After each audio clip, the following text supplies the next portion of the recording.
যদি electronic health record থাকতো, অর্থাৎ প্রত্যেকটা মানুষের স্বাস্থ্যের রেকর্ড, কোন কোন রোগে আক্রান্ত হচ্ছে, কি কি চিকিৎসা পাচ্ছেন, চিকিৎসার মান কেমন, সেগুলো একটা ইলেকট্রনিক হেলথ রেকর্ড থাকলে খুব সহজে মনিটর করা যায় এবং সেখান থেকেও বোঝা যায় যে আমাদের কোন কোন রোগের প্রাদুর্ভাব বেড়ে যাচ্ছে এবং সেই অনুযায়ী জনস্বাস্থ্যের যে পদক্ষেপগুলো আছে, যেগুলো একেবারে নতুন কিছু না, এটা একেবারেই গণিতের মতো যে আসলে 95%-এর নিচে নেমে গেলে আউটব্রেক আসবে। সো এটা তো it's not nothing that we don't know, it's not magic, it's a math, but কেউ এই গণিতটা মনিটর করছিলেন না, যে জন্য আমরা এখন এই অবস্থায় আছি।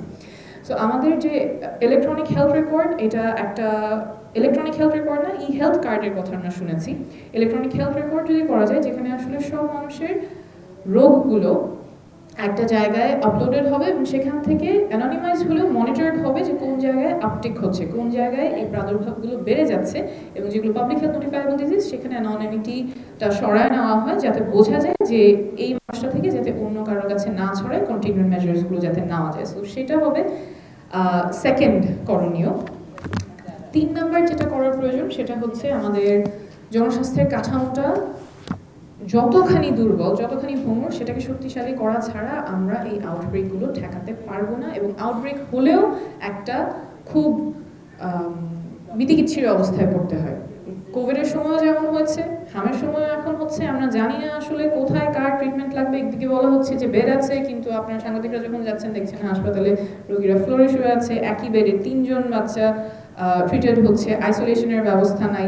তো এইগুলো যদি আমাদের সমন্বয় না করা যায়, তাহলে বারবার এই প্রবলেমগুলো আসবে যে ঠিক আসছে, সিরিঞ্জ নাই, একদিকে বলা হচ্ছে বেড আছে, কিন্তু বাবা মা জানে না কোথায় গেলে বেড পাওয়া যাবে, কোথায় গেলে আইসিইউ পাওয়া যাবে, এবং একটা আইসিইউর জন্য যে কতখানি ভোগান্তি হয় একজন বাবা মায়ের, যে কোন হাসপাতালে, কারণ এটার তো কোনো সেন্ট্রাল ডেটাবেস নাই যে আমি জানবো যে এই হাসপাতালটা গেলে আমার বাচ্চা আইসিইউর বেড পাবে, সেটাও তো জানার কোনো উপায় নাই। তো এই সমন্বয়হীনতার কারণে আলটিমেট ভুক্তভোগী হয় যে এই বাবা মার বাচ্চাটা এখন হামে আক্রান্ত আছে, এবং এই যে শঙ্কা, এই যে কনফিউশন যে আসলে কোথায় গেলে সেবাটা পাবে, কোথায় গেলে বাচ্চা সুস্থ হবে, এই জায়গা থেকে যাতে আমরা খুব দ্রুত উঠতে পারি, সেই জন্য হাই লেভেল থেকেই আমাদের পলিটিক্যাল উইল প্রয়োজন, পলিসি মেকিং প্রয়োজন, বাস্তবায়ন প্রয়োজন। কারণ এরপর যাতে আর এমন না হয় যে হাম ছড়িয়েছে, ছড়ানোর পরে কন্টেইন হয় নাই, হামে আক্রান্ত হচ্ছে, কমপ্লিকেশনস হচ্ছে, সুচিকিৎসার অভাবে বাচ্চা মারা যাচ্ছে। এটা কিন্তু অনেক বড় চেইন। এই চেইনের অনেকগুলো জায়গায় ইন্টারভেনশনের সুযোগ ছিল, অনেকগুলো জায়গায় এই চেইনটা ব্রেক করার সুযোগ ছিল।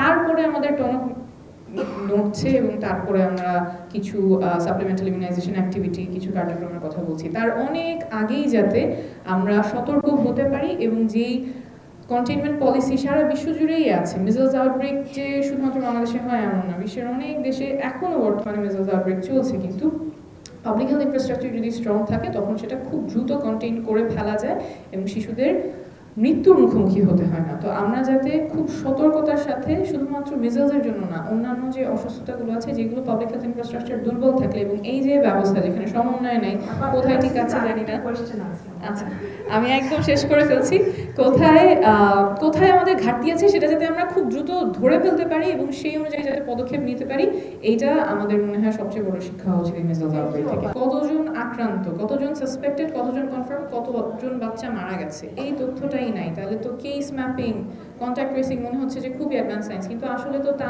না। সো একদিকে 3টা কাজের জন্য আমার তথ্য প্রয়োজন। প্রথমত পাবলিক কমিউনিকেশনের জন্য, আউটব্রেকটা নিয়ন্ত্রণ করার জন্য, এবং চিকিৎসাটা সমন্বয় করার জন্য। আউটব্রেক নিয়ন্ত্রণে কিভাবে তথ্য হেল্প করবে, কোন বাচ্চাটা হামে আক্রান্ত হচ্ছে, কোন জায়গায় হচ্ছে, কোন লোকেশনে হচ্ছে, এবং কার কাছ থেকে সেটা এসেছে, আমার কেস ম্যাপিংটা করার প্রয়োজন, কন্ট্যাক্ট ট্রেসিং করার প্রয়োজন, যাতে করে যার কাছ থেকে হাম এসেছে সেটা আমরা বুঝতে পারি, এবং কোন কোন বাচ্চা এক্সপোজড হয়েছে বা কার কার সাথে সংস্পর্শে এসেছে, যাতে করে তাদেরকেও আমরা সুরক্ষার বলয়ে নিয়ে আসতে পারি, সেটা জানার জন্য এই তথ্যগুলো প্রয়োজন হবে। কিন্তু আমার কাছে এখন বেসিক মর্টালিটির ডেটাই নাই।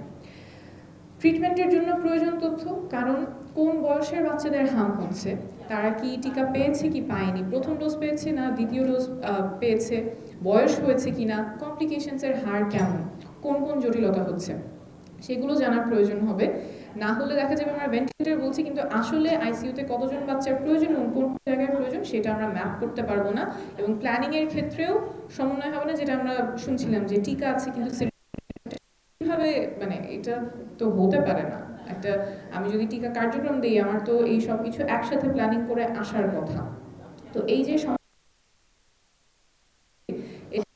failure and it does cost life. So এই যে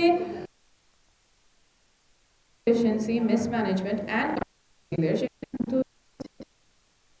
again আউটব্রেকে খুব গুরুত্বপূর্ণ হচ্ছে strong public health communication.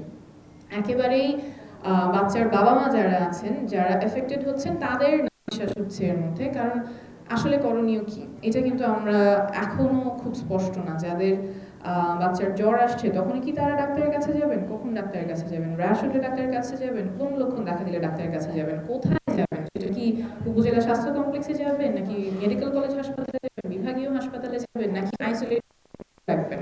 Isolate করার ক্ষেত্রে জটিলতা হচ্ছে যে সবাইকে আমার এই ডোজটা দিতে হবে, তাহলে ভিটামিন ডোজ যদি দিতে হাসপাতালে নিয়ে যায় তখন আমরা বাচ্চাটা থেকে অন্য বাচ্চার হাম ছড়াবে না সেই জন্য কি কি প্রতিকারের ব্যবস্থা নেওয়া হয়েছে হাসপাতালগুলোতে বা কোন সেন্টারে যাবে, এবং এই তথ্যটা যদি না থাকে তাহলে বাবা মা বাচ্চাকে নিয়ে বিভিন্ন কেন্দ্র থেকে কেন্দ্রে যাবে, হাসপাতাল থেকে হাসপাতালে যাবে, অন্যান্য বাচ্চারা এফেক্টেড হবে, হামটা ছড়াবে।